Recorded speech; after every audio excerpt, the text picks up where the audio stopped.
En fin, soy Borja Rigo, algunos me conocéis, otros no, tanto da. Entre otras cosas, soy gestor cultural de esta librería, Agapea Mallorca.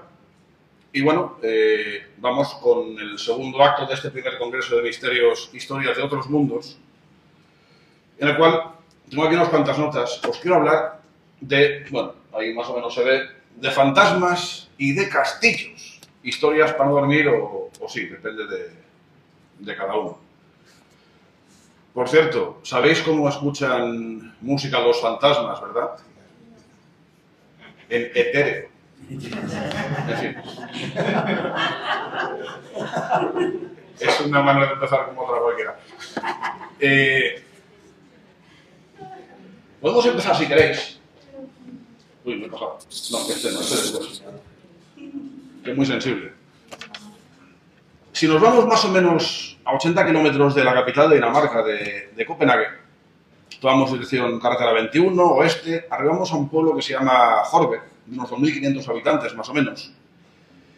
Hay quien dice que no es un lugar turístico, ya depende de los gustos, pero para los aquí presentes, los amantes del misterio, creo que sí que es un enclave que vale mucho la pena.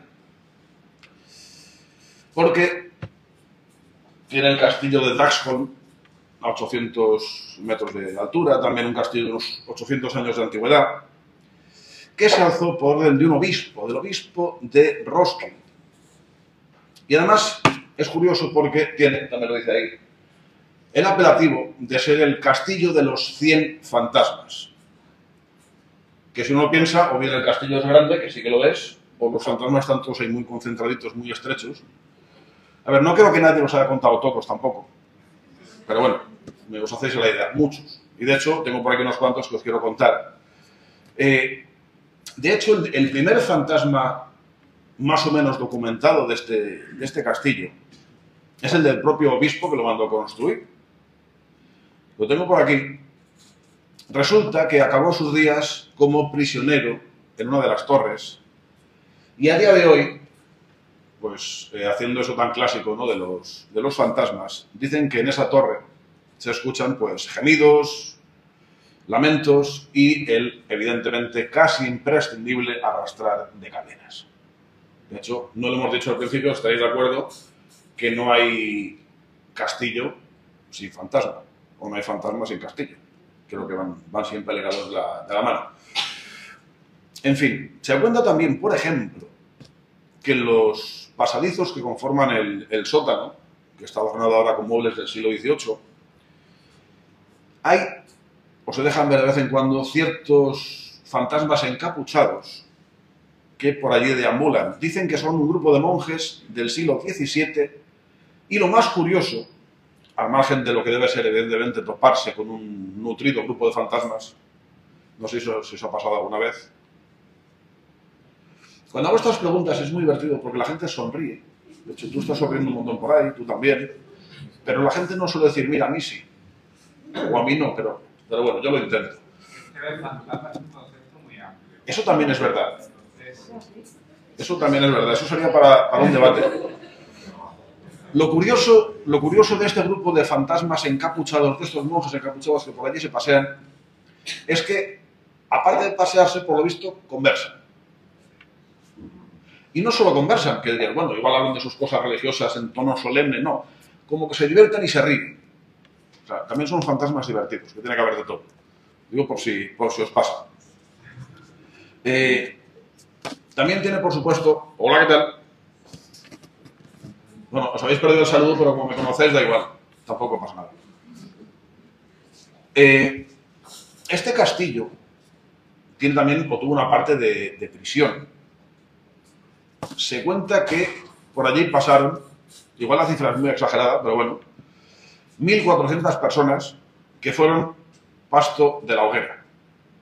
Es mucho decir. Sabéis que en temas inquisitoriales siempre, por fortuna, se ha exagerado mucho, las cifras no son las que son. De hecho, en el caso de Dinamarca no lo tengo muy presente, pero en el caso de España, la hoguera no solía ser tanto para brujas, sino para otros colectivos. Así que bueno, en este caso nos quedamos con la cifra que tenemos, 1.400, que ya son. ¿Y qué más?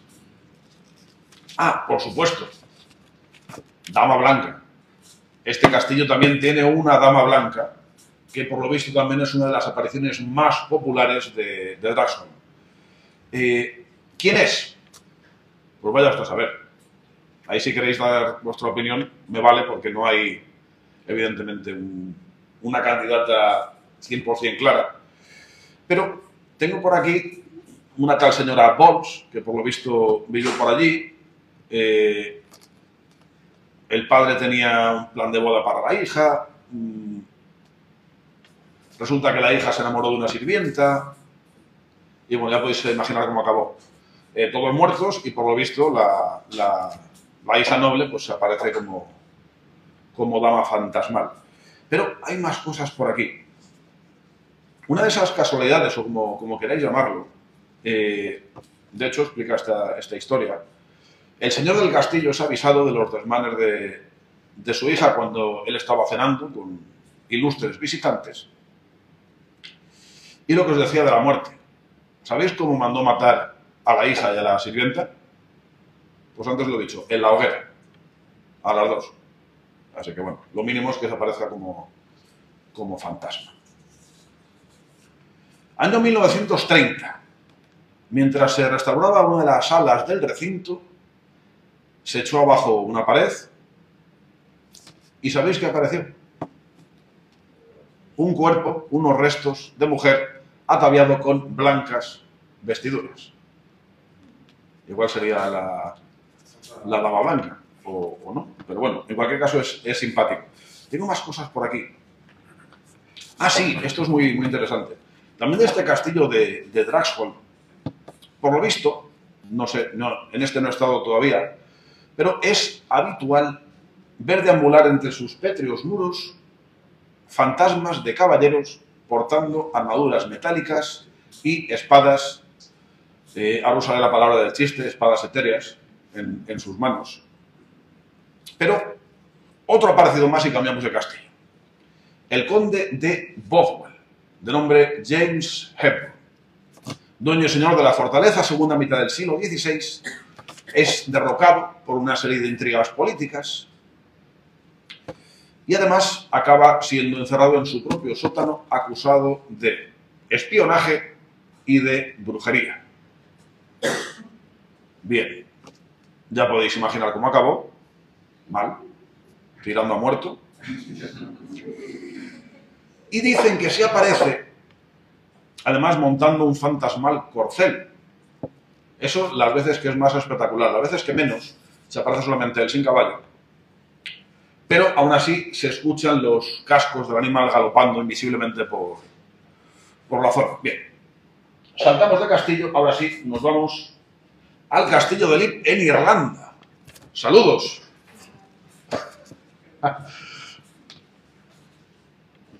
Bueno, también los conocemos, ya no se ha perdido nada. En fin, me he permitido añadir que es casi el más encantado, al menos de Europa. Luego veremos el que supuestamente es el más encantado. Pero este castillo se levantó en el condado de Offaly, siglo XIII. Pertenecía a una familia, los O'Bannon, rica en aquel entonces. Y bueno, se edificó en un enclave en el cual hasta aquel entonces supuestamente se realizaban algún tipo de rituales druídicos. Así que pues tiene su enjundia misteriosa, ¿no? Es uno de esos lugares de poder que llaman. Bien, vinculado a esos primeros dueños, a los O'Bannon, dos hermanos, para más señas, decidieron competir entre ellos para ver quién sería el único dueño, el único señor del castillo de Leap. No suena mal del todo, podía ser una bravuconada entre jóvenes, entre hermanos, pero por lo visto la realidad fue bastante más dura,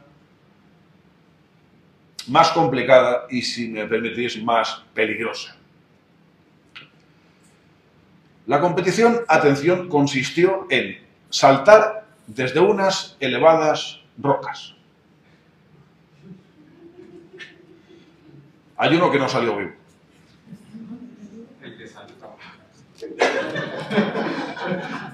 Y, oh sorpresa, es el que se aparece como fantasma en el castillo. Claro. Si es que... qué cosas, ¿verdad? Bueno, saltamos en el tiempo siglo XV y nos encontramos ahora que los O'Bannon habían perdido el castillo de Lip a manos de otro clan de los O'Carroll. Bien, ahora tenemos a los hermanos O'Carroll, dos hermanos que se disputan quién se queda el castillo de Lip. Que se disputan quién se queda el castillo de Lip.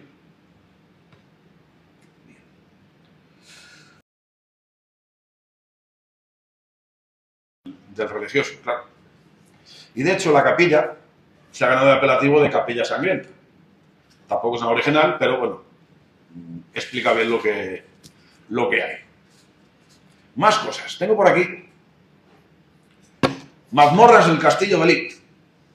No es un rincón especialmente grande, sino al contrario, parte noroeste del castillo, y es el lugar por donde arrojaban a los prisioneros, muy similar a nuestra olla del castillo de Bellver. Prisioneros que evidentemente raramente o ninguna vez volvían a ver la luz del sol. ¿Y qué tenemos allí? Pues a ver si os sorprende. Tengo por aquí gemidos, lamentos y ruidos como de dolor, como que si los doliera algo a esos prisioneros. Y eso tiene bastante sentido. Hola, ¿qué tal? Tiene bastante sentido en tanto en cuanto, por lo visto, antes de arrojarles a esa mazmorra, los envenenaban. Por si acaso. Más cosas. Siglo XVII. En este momento, la familia Darvis es quien tiene la propiedad del castillo. Y como siempre ocurre cuando ha habido cambio de titularidad del inmueble, en este caso pensaréis, dos hermanos que se pelean. No, cambian los muebles.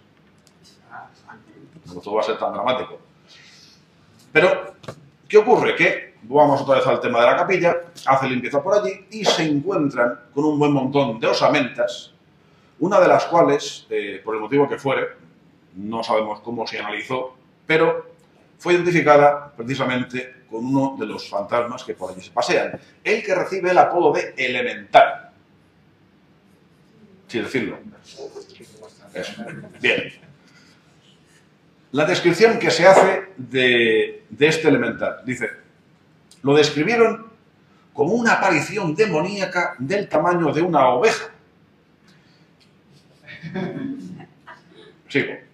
Demacrado y con la cuenca de los ojos vacía. Los Darvis escribieron que cuando se iba a aparecer el espectro, la habitación se llenaba de un olor putrefacto. Personajes de la época dijeron que el fantasma podía ser una invención de la señora Darvis. Podría ser. Que por lo visto era aficionada al espiritismo y a la magia negra. Hay que decir que esta familia mantuvo la propiedad del castillo hasta 1922, momento en el cual un espantoso incendio lo devoró casi por completo, no fue restaurado hasta los 70 y a día de hoy es una vivienda particular. No está mal, como casa. Por cierto, ¿sabéis quién lo compró en los 70? Un exorcista australiano.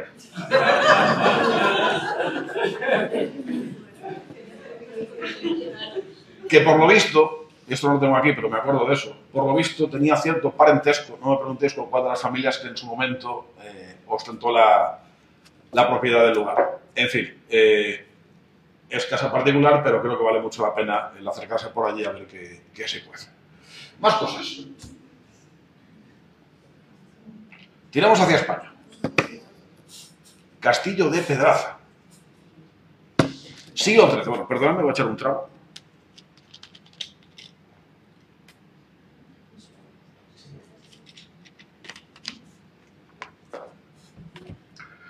Por cierto, ¿qué es un fantasma en chándal? Un fantasma en chándal. Un espíritu deportivo, efectivamente. Sí.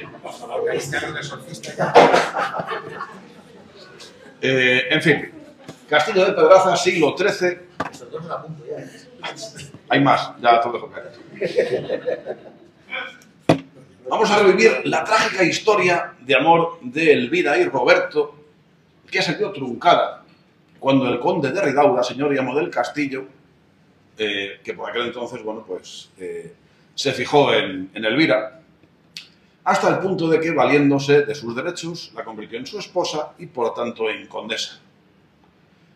El otro sujeto, Roberto, pues destrozado por el dolor, acabaría ingresado en un monasterio para cicatrizar sus heridas, en este caso entendemos que espirituales.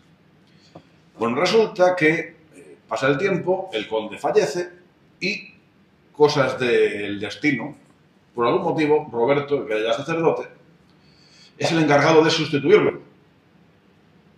Así que los enamorados vuelven a revivir su historia cuando Sancho de Ridaura, ante la llamada del rey Alfonso VIII, abandona el castillo para luchar contra los almohades.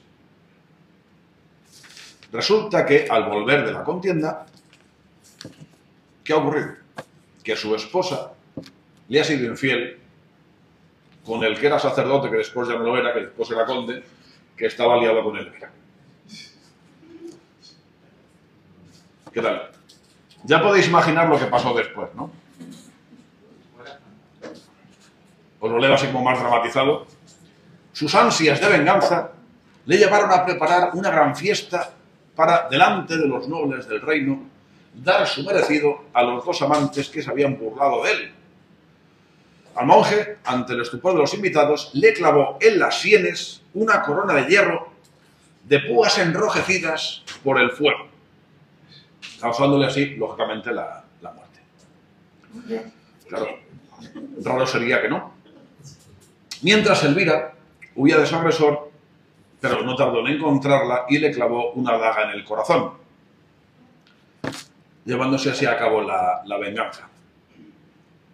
¿Y quiénes se aparecen en el castillo de Pedraza? Pues por lo visto hay, cuanto a esos testimonios, hay bastante casuística que afirma haber visto algunas noches del año, no todas, tampoco salen todas las noches, dos figuras misteriosas paseando por el castillo y que además, y esto es muy simpático, una de ellas lleva una especie de aureola de fuego encima de la cabeza. Claro, yo os pregunto, sabéis la respuesta, pero ¿serán los fantasmas de Elvira y Roberto que vagan por el hermoso y a la paz misterioso lugar? Bueno, yo creo que si tenemos un caso de corona ardiente y un fantasma con corona ardiente, puede ser. Pero bueno, yo planteo la pregunta y ya decir lo que queréis. Más cosas.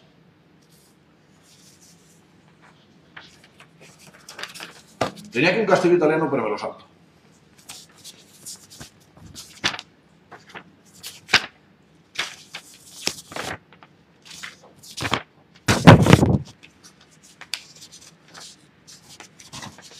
Y de hecho, aquí está. Este no me lo voy a saltar. Bien. Castillo del Buen Amor. A ver, el castillo que tenemos ahora poco o nada tiene que ver con el original, que se levantó en el siglo XI. Fue propiedad, entre otros, de los Reyes Católicos en su momento. Y el apelativo de Castillo del Buen Amor se debe seguramente en gran medida a un episodio protagonizado por Alonso de Fonseca y María de Ulló. Se dice de este lugar que lo envuelve, bueno, como todos los castillos a fin de cuentas, un halo de misterio, ¿no? A varias personas, trabajadores del hotel que es a día de hoy, y huéspedes también, que han presenciado, por lo visto, hechos inexplicables que les han dejado, por supongo que el pequeño chiste, de piedra. De piedra porque es un castillo también, claro, pero os hacéis a la... Estoy poniendo a prueba vuestra paciencia, y lo sé, con los chistes. Pero bueno. Por lo visto, en cuanto al tema de empleados del hotel, hay un par de casos de recepcionistas que se han quejado de recibir llamadas de habitaciones vacías, por ejemplo, que eso es muy de hotel encantado, en este caso Castillo Encantado. ¿Qué más? En el caso de que haya algo al otro lado cuando descuelga el teléfono, son respiraciones de ultratumba. Y uno se pregunta, ¿cómo es una respiración de ultratumba? Si cuando estás en ultratumba no respiras, ¿no? No, no, lo pregunto en serio, a ver si se os ocurre. Eso también da para debate después. Bien. Hay huéspedes que se quejan de ruidos extraños que les impiden dormir. E incluso, y esto es muy simpático, no he encontrado la imagen, pero hubo un visitante que, bueno, registró su estancia en el libro de visitas y que pidió que, por favor, si alguien veía un fantasma, que se lo comunicara. Quería estar al tanto de los asuntos del lugar. Bien, ¿qué más? Parece ser que uno de los inmuebles más encantados, o sea, uno de los rincones más encantados del palacio, que es de donde provienen las llamadas y hay alguna sombra que pasa por allí y demás, se corresponde con lo que eran las antiguas caballerizas del castillo. Y uno se pregunta, ¿será uno de sus dueños el arzobispo de Fonseca, que murió por allí, que pide que le preparen el castillo? O sea, perdón, el castillo, el caballo. El castillo estaba preparado, claro. Y también, para variar, a ver qué os parece. También hay una dama de blanco que vaga por las habitaciones. En fin, como plan turístico, os lo recomiendo encarecidamente. Es decir, no todo va a ser sol y playa, sino que también podemos ir a visitar castillos encantados y encantadores. Ahora sí me salto el italiano. Este sí. Castillo de Glamis. Este sí que tiene todas las papeletas, o al menos así se ha vendido tradicionalmente, para estar considerado como el castillo más encantado, al menos de Europa. Aquí también podemos entrar en debate. Al final cada uno dirá que es el suyo, ¿no? Pero este tiene sus papeletas. ¿Qué hace un fantasma en un paso de cebra? Cruzar al otro lado.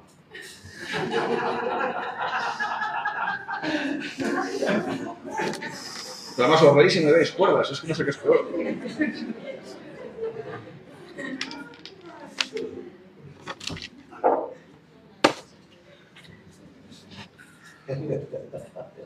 Primeras noticias de este castillo de Glamis, año 1034, cuando el rey Balcón II se muere vilmente asesinado, entre sus gruesas paredes a manos de rebeldes. Pero si queréis avanzamos en el tiempo y ya vamos hasta el siglo XIV, año 1372.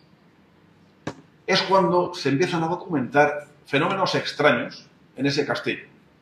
O sea, ya no era nuevo, tenía 2 siglos largos y, claro, 2 siglos en aquel entonces dan para mucho. ¿Qué tenemos por aquí? Dicen que esos fenómenos, a pesar de que se documentan en el 14, empiezan a aparecer justo después de la muerte de ese rey que os decía, del rey Balcón II, puesto que los asesinos perecieron ahogados mientras recorrían satisfechos el camino de vuelta a sus casas. Así que bueno, da que pensar. Otra teoría sugiere que es precisamente en 1372, momento en que los Lyon comienzan a regentar el castillo. Según parece, la familia trajo consigo un cáliz, no el Santo Grial, no vayamos a mezclar, que estaría bien, pero no. El Grial está en Valencia. Os lo dejo caer, por si... Además el bueno. Los otros son... o no, pero bueno, el de Valencia. En fin, que por cierto, no tiene nada que ver, pero ese Santo Grial, auténtico, supuestamente estuvo aquí en Mallorca, estuvo aquí en Palma. Sí. Lo trajo un sacerdote para protegerlo, lo guardó en sus ropas y se pasó semanas sin cambiarse ropa para que nadie viera el Grial, que es muy simpático. A lo que iba. Resulta que esa familia trajo un cáliz aparentemente maldito y resulta que si la copa, aquella supuestamente maldita, abandonaba alguna vez su lugar de origen, la desgracia se ceñiría sobre sus portadores. Así que bueno, podría ser que fuera el motivo. Avanzamos un poco más y una anécdota que por lo visto le encantaba contar muchísimo al tercer conde de Strathmore, un Lyon, Sir Patrick, Contaba el noble que cierto día se hallaba jugando tranquilamente a las cartas junto a un amigo, el conde de Crawford, cuando un criado impertinente a su juicio osó molestarles para advertirles que, y esto también es interesante, vale la pena tomar nota, que estaba muy próximo el sábado. Bien, hasta ahí. Bueno. Resulta que el conde Patrick, contrariado por la interrupción, dijo que si el diablo se atrevía a presentarse por allí, sería amablemente invitado a tomar parte de la partida de cartas de la que disfrutaba. Os lo pregunto, ya sabéis lo que pasó. Pues eso, el diablo, por supuesto, se presentó al tocar la medianoche y, haciendo uso de la sabiduría de siglos de maldad, venció, lógicamente, a los contendientes de la partida, arrebatándoles el alma y obligándoles a jugar a las cartas sin poder abandonar el salón hasta el día del juicio final. Que ya puede estar interesante la partida, estaréis de acuerdo, porque si no... ¿Qué quiero decir con esto? Que si visitáis el castillo de Glamis y os topáis con una partida de señores vestidos de manera extraña y ya como cansados de jugar a las cartas, igual son estos. A mí me gusta dar consejos y avisos, por lo que pueda ser. Claro. Vamos, si queréis, de vuelta al asunto que os decía, al supuestamente cáliz maldito. De ser cierta la historia, habrían de pasar unos 150 años desde que el cáliz llegó al castillo, y así nos vamos al año 1538, cuando Lady Glamis, Janet Douglas, es acusada de malas artes y de brujería contra el rey Jaime V, y le tocó hoguera. Murió abrasada en las llamas. Después del conflicto, el castillo le sería retornado a los Lyon, y como no podía ser de otra manera, es justo a partir de ese momento, a partir de 1538, cuando en los pasadizos del castillo de Glamis se aparece, como no. Aquí podéis escoger, a veces ser dama blanca y a veces ser dama gris. Claro, como era noble y rica tenía dos vestidos. Entonces igual es por eso. Pero, si queréis, continuamos con el catálogo de espectros del castillo de Glamis. Tenemos, por ejemplo, también a un hombre de larga y canosa barba. Por ahí encajáis más o menos el perfil de alguno. A una anciana portando una especie de fardo y a un paje ataviado con antiguos ropajes.